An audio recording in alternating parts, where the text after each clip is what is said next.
எல்லாருக்கும் வணக்கம். Welcome back to learn to earn. இன்னைக்கு அருண் வந்திருக்கார் ஸ்டூடியோவுக்கு. 2-3 கேள்விகள் மனசில் இருக்கு அவருக்கு. அந்த கேள்விக்கு நம்ம பதில் சொல்லலாம்னு பார்க்குறோம். அந்த பதில் உங்களுக்கும் ஏதாவது யூஸ்ஃபுல்லாக அதுலேருந்து கற்றுக்கலான்னு பார்க்குறோம். என்ன அருண், என்ன கொண்டு வந்துருக்கீங்க? இப்போ லாஸ்ட் ஃபியூ டேஸ் பார்த்தோம்னா நம்ம மணி பேஜ் வியூவர்ஸ் எல்லாருமே சார் பட்டாஸ் லிஸ்ட்டு சொல்லணும், சார் பட்டாஸ் லிஸ்ட் சொல்லணும்னு சொல்லிட்டு இருக்காங்க. ஸோ ஆனந்த் சார் அவ்வளோ சீக்கிரமாக ஒரு கம்பெனி ரிவீல் பண்ண மாட்டார். இப்போ சார் ஒரு கம்பெனியை பற்றி பேசுகிறாருன்னா அவர் என்னென்ன மெட்ரிக்ஸ் வச்சு அனலைஸ் பண்ணி இந்த company good to start looking for investing.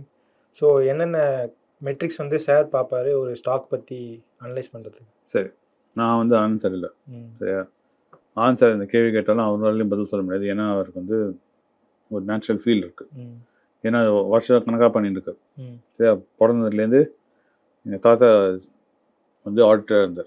So அப்போலேருந்தே அவருக்கு இந்த கம்பெனி பேலன்ஸ் ஷீட் எப்படி பார்க்குது, பணம் எப்படி போடுது, பணம் எப்படி வருது, பணம் வந்தால் எப்படிலாம் அது யூஸ் பண்ணுவாங்க கம்பெனியில், எப்படி கம்பெனி வளரும், அது ஃபர்ஸ்ட் ஹேண்டில் க்ளோஸாக பார்த்துருக்காரு. ஓகே, சரிங்களா, அவ்வளோ நாலேஜ் அவ்வளோ வருஷமாக இருக்குது. ஸோ அவரை மாரி நம்மளால் பண்ண முடியாது ஸ்ட்ரெயிட் ஆஃப். ஸோ நெக்ஸ்ட் நம்ம என்ன செய்யலாம், அதான் அடுத்தது. ஸோ நம்ம சச்சின் டெண்டுல்கர் மாரி ஆட முடியாது. சரி, அட்லீஸ்ட் டொக்காது வைக்கலாம். சரியா, அவுட் ஆகாமல் இருக்கலாம். சரியா, பாலை நிறுத்தி வைக்கலாம், டிஃபென்ஸாக ஆடலான்னு பார்க்கலாம். ஸோ அதுக்கு என்ன ஃபர்ஸ்ட்னா இது பார்ப்பார், டெட்டு பார்ப்பார். இதான் எனக்கு சொல்லி கொடுத்துருக்கு. சரியா, ஃபர்ஸ்ட் நான் என்ன பார்ப்பேன் சொல்லுங்கன்னா, டெட்டு பார்த்துட்டு வாடாம்பர். ஸோ நான் லிஸ்ட் கொண்டு வருவேன். அந்த கம்பெனில எல்லாம் டெட் இருக்காது, எல்லாம் கம்மியாக இருக்கும். சரி, சூப்பர், எல்லாம் டெட் இல்லையா? ஆமாம், ஃபர்ஸ்ட் லெவலில் பாஸ் அப்படின்ற. அடுத்தது பிஏ பாருங்க, ப்ரைஸ் டு ஏர்னிங்ஸ். அவர் ரொம்ப அக்ரெசிவாக பார்ப்பார். பிஏ அப்படின்னா 5க்கு இல்லை 5 கம்மியாக இருக்கணும். ஓகே, சரியா. இதே ஃபைனான்ஸ் கம்பெனியாக இருந்ததுன்னா ப்ரைஸ் டு புக்கை பாருங்க. ப்ரைஸ் டு புக் 1க்கு கம்மியாக இருக்கணும். ஸோ இவ்வளோ இருந்ததில் கீழே வந்துச்சு, இவ்வளோ இருந்ததில் கீழே வந்துருக்கு. சரியா, தேர்ட் லெவல் அதுதான் தேர்ட் லெவல் தான். நீ இப்போ என்ன பார்க்க சொல்கிறேன்னா, இந்த கம்பெனி யார் ரன் பண்ணுறான், ப்ரொமோட்டர் இன்டெகிரிட்டி அடிக்கடி சார் யூஸ், யார் ஓனர், மிட் கேப்பா, ஸ்மால் கேப்பா, லார்ஜ் கேப்பா, என்ன கேப் இது, இவ்வளோ வருஷம் ஓடுது, யார் ஓனரு, அந்த ஓனரை பற்றி கண்டுபிடி அப்படிம்பார். அங்கே தான் நமக்கு கண்ண கஷ்டம். ஏன்னா நம்ம இந்தியாவில் ஃபேமஸ் ஓனர்ஸ் இருக்காங்க. சரியா, நம்ம அம்பானி, அதானி, டாட்டாஸ், வேதாந்தா, பிர்லாஸ், அதெல்லாம் சொல்ல வேணாம். அதெல்லாம் விட்டுட்டு நம்ம ஊர் தெரியாத கம்பெனி தான் 5-3-10 இருக்கும்ல, அந்த ஓனரை பற்றி கண்டுபிடிக்கிறது கஷ்டம். ஓகே, ஸோ அதில் என்ன பண்ண சொல்லுவார், ஆனுவல் ரிப்போர்ட்டை படிக்க சொல்லுவாங்க. ஆனுவல் ரிப்போர்ட்டை ஓனர் லெட்டர் எழுதியிருப்பான், love letter, message to the share holders. Sir, உங்கள் பணம் போட்டதுக்கு நன்றி, ஓகே, எங்கள் மேலே நம்பிக்கை வச்சதுக்கு மிகவும் நன்றி. நாங்கள் இதெல்லாம் செஞ்சுருக்கோம் இந்த வருஷம். உங்களுக்கு உங்கள் பணத்தை வச்சு இப்படிலாம் பிஸ்னஸ் செஞ்சு நாங்கள் இவ்வளோலாம் சம்பாதிச்சிருக்கோம். அந்த சம்பாதிக்கலாம் உங்களுக்கு இவ்வளோ நாங்கள் கொடுக்க போகிறோம். சரிங்களா, அப்புறம் இந்த பேலன்ஸ் வச்சு நாங்கள் இதெல்லாம் செய்வோம் அப்படின்னு எழுதுவாங்க. ஓகே, சரியா. இது ஃபேக்ட் லெட்டர் இல்லை, இது லவ் லெட்டர். லவ் லெட்டரில் நிறைய ஆமாம் போட்டிக் லைசன்ஸ் மாதிரி நீ என்னென்ன சொன்ன, உன் கண்ணு சந்திரம் மாரி இருக்குது, இதெல்லாம் எழுதிக்கலாம். நீ எடுத்து அதை புரியணும் உனக்கு. அது இதுதான் உண்மையாக இருக்கும், இது கதையாக இருக்குன்னு நீ புரிஞ்சுக்கணும். அது நீ பேலன்ஸ் ஷீட்டை பார்த்துட்டு நிறைய லெட்டர் படிக்கும்போது தெரியும் இதெல்லாம் உண்மையாக சொல்கிறான், இதெல்லாம் பொய்யா சொல்கிறான். அப்புறம் ஏதாவது அவனை பற்றி மீடியாவில் ஏதாவது வந்திருக்கா, அந்த கம்பெனி பற்றி என்னெல்லாம் நியூஸ் இருக்குது, அதெல்லாம் எடுத்து படிக்கணும். அது படித்த பிறகு அந்த லிஸ்ட்டு நீ சின்னதாக இருக்கிற லிஸ்ட் இன்னும் மெல்லிஸ் ஆகிடும். ஓகே, சரியா, அதுதான் அங்கே தான் நின்று. அப்புறம் அந்த கம்பெனி இப்போ பார்ப்பேன், வேலை கரெக்டாக இருக்கா, மார்க்கெட்டில் இப்போ கரெக்டாக இருக்கா, ரேட்டு பார்த்து வாங்கலாம். ஓகே, அதுவும் என்ன டீ காஃபி கணக்கில் வாங்க. சரி, இதுக்கப்புறம் இந்த sector performance and market conditions அதெல்லாம் என்ன சார்? முக்கியமாக நீ ஓனர் இதெல்லாம் பார்க்கும்போது அந்த பிஸ்னஸ் பற்றி உனக்கு என்ன தான் தெரியுதுன்னு பார்க்கணும். ஓகே, அந்த பிஸ்னஸ் என்னன்னு புரியணும் உனக்கு. இப்போ அந்த பிஸ்னஸே உனக்கு புரியாட்டா இப்படி இன்வெஸ்ட் பண்ணுவேன். இப்போ பிட்காயின் பற்றி நான் கேட்குறேன். பிளாக் செயின் என்னன்னா முக்காசி யாருக்கும் தெரியாது, பிட்காயினா என்னதுன்னு தெரியாது, பிளாக் செயினா என்னது, எல்லாரும் பிட்காயின் அடிச்சு சொல்கிறாங்க, எல்லாரும் வாங்குறாங்க, கண்ணை மூடின்னு எல்லாரும் கண்ணை குடிக்கிறாங்க. அது கண்ணத்துக்குள்ளே தண்ணி இருக்குன்னு யாருக்கும் தெரியும், உயிர்ந்ததான் தெரியும். ஸோ அதனால் நீ செக்டர் டிசைட் பண்ணுறியோ அந்த செக்டருக்கும் உனக்கு அட்லீஸ்ட் கொஞ்சமாவது நாலேஜ் இருக்கும். நாலேஜ் இல்லாட்டா கல்டிவேட் பண்ணு. அந்த செக்டரை பற்றி படி. உனக்கு ஸ்டீல் கம்பெனிலாம் பிடிச்சிருக்கா? ஸ்டீல் செக்டர் என்ன பண்ணுது? என்னென்னா அப்படி இன்ஃப்ளூன்ஸ் ஆகுது ஸ்டீல் செக்டர். இந்தியா ஸ்டீல் மேனுஃபேக்சரா, ஸ்டீல் கன்சியூமரா, நம்ம இம்போர்ட் பண்ணுறோமா, நெட் இம்போர்ட்டரா, நெட் எக்ஸ்போர்ட்டரா, அதெல்லாம் உட்காந்து பார்க்கணும். அப்போ தான் அந்த ஃபீல் வரும். ஓகே. சரி, ஆனந்த் தான் பண்ணுவார். ஆனந்த் வந்து நியூஸ் பேப்பர் வாங்கினா ஃபஸ்ட்டு பேஜ்லேருந்து லாஸ்ட் பேஜுக்கு எல்லாத்தையும் படிப்பேன். ஏதாவது ஒரு மேக்சின் கிடச்சா ஃபுல்லாக படிப்பேன். ஓகே. ஸோ அதனால தான் அந்த அப்புறம் அவருக்கு இன்னொன்று அட்வான்டேஜ் என்ன இருக்குன்னா, ஏதாவது ஒன்று படிச்சா மண்டல ஒட்டிக்கும். நீங்கள் நானும் 10 வாட்டி படிப்போம், அப்புறம் திருப்பி ஒன்றும் புரியாது. அவர் ஒரு வாட்டி பார்த்தாலே அவருக்கு அந்த சக்தி இருக்குது, அவர் மண்டல ஏறிடுது. ஸோ நீ பொறுமையாக படித்து தான் அந்த ஓட்டும். இன்னொன்று என்ன செய்யலாம்னா, ஃப்ரெண்ட்ஸோட பேசலாம். Like minded friends who are also investing, அவங்க இன்வெஸ்டிங்கில் இன்ட்ரெஸ்டடாக இருக்காங்க, டிபேட் பண்ணலாம். ஓகே. அப்போது உன்னோட ஸ்கில் இம்ப்ரூவ் ஆகும். ஏன்னா நீ ஆர்கியூ பண்ணணும். ஏன் இந்த கம்பெனி வாங்கணும்னு நீ சொல்கிற, அவன் கேட்போம். இப்போ நீ சொல்லுவேன் உன்னோட காரியம், நீ எதுக்கெலாம் ரீசன் இதனால வாங்கலாம். அவன் ஒன்று சொல்லுவான், டேய் அது நீ சொல்கிறது தப்பு, நீ எப்படி பார்க்கல. அப்போ நீ யோசிப்ப. Okay. So that's another way to learn.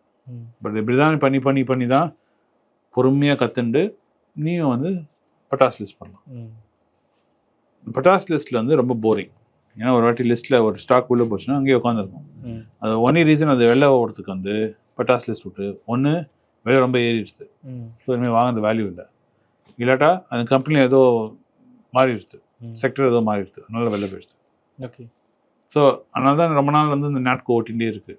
ஏன்னா அது இன்னும் வேல்யூ பையாக இருக்குது. விலை விலை இன்னும் ஏறல, நிறைய வாட்டி பேசியிருக்கோம் அது. பட் லைக் ஐ செட், நம்ம பீரிச்சில் அந்த பாட்காஸ்ட்டை சொன்னது மாதிரி, நீ வந்து இன்வெஸ்ட் பண்ண ரீசனே வந்து ரிட்டையர் ஆகிறதுக்கு, எல்லாம் ஒன்று ஃப்ரீடம் வரத்துக்கு, ஒன்று சுதந்திரம் வரத்துக்கு. கரெக்டாக? ஸோ உனக்கு ஒரு கோல் இருக்குது. இன்வெஸ்டிங் வந்து அந்த கோலுக்கு ரீச் பண்ணுறதுக்கு வழி, அவ்வளோதான். அந்த வழியை நீ பிடிச்சுன்னு தொங்கின்னு இருந்தேன்னா அப்படின்னா நீ ரூட்டுக்கு வந்தோம் அப்படின்னு. ஆமாம், ஜர்னியே ஆமிச்சுனே மறந்துடுவேன்.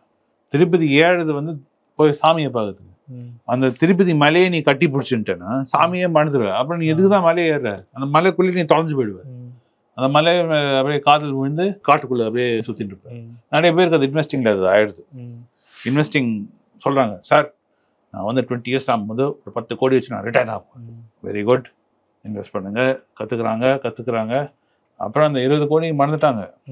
அவங்க ஏன் பண்ணுறாங்கன்னு மறந்துட்டாங்க. நான் குவிக்காக இங்கே ஒரு எப்படி போட்டேன், அதை அப்படியே ப்ராஃபிட் பண்ணிட்டேன், புக் பண்ணிட்டேன், நான் இவ்வளோ ஸ்மார்ட்டாக இருக்கேன், அது ஒரு ஈகோ ட்ரிப் ஆகிடும். அது ஆகாமல் பார்த்துக்கணும். சார் அப்புறம் லாஸ்ட் கொஸ்டின், இது இவ்வளோ அனலைஸ் பண்ணுறோம், நம்ம இன்வெஸ்ட் பண்ண ஸ்டார்ட் பண்ணும்போது ஏதோ ஒரு காரணத்தினால அந்த ஸ்டாக் ப்ரைஸ் வந்து ஏறவே ஏறாது.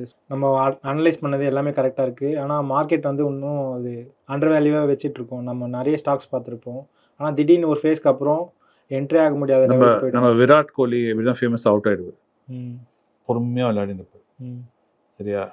ஆனால் அவர் அவுட் ஆக்குறது கொஞ்சம் ஈஸி.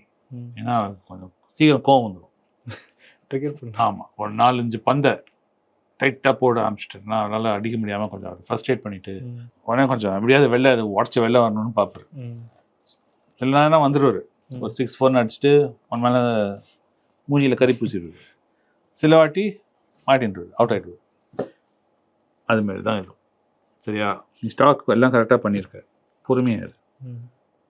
நீ வந்து ஏன் வைக்கணும்னா, ஒன்று அந்த கம்பெனியோட ஃபண்டமெண்டலே மாறி இருக்கு, இல்லாட்டா அந்த செக்டரில் ஏதோ பிரச்சனை இருக்கலாம். சரியா? இல்லாட்டா மூணாவது வந்து நீ வேற ஏதோ ஒரு பெட்டர் இன்வெஸ்ட்மெண்ட் ஆப்பர்ச்சுனிட்டி பார்த்துருக்க, வேற ஏதோ இன்னும் நல்ல கம்பெனி பார்த்துட்ட, இன்னும் பெட்டர் ப்ரைஸில் இங்கே வந்து டைம் ஆகுது, அது இன்னும் கொஞ்சம் ஃபாஸ்ட்டாக விளாட போகுது. அப்போ நான் அதை தவிர நீங்கள் உட்காந்துட்டு ரொம்ப கணக்கு பார்த்துட்டே இருந்தேன்னா இன்வெஸ்ட் பண்ண முடியாது. ரொம்ப பார்க்காது. அதனால தான் போர்ட்ஃபோலியோ அட்ஜஸ்டிங், போர்ட்ஃபோலியோ அது இது பார்க்கறதெல்லாம் வந்து வருஷத்துக்கு ஒரு வாட்டி பண்ணு.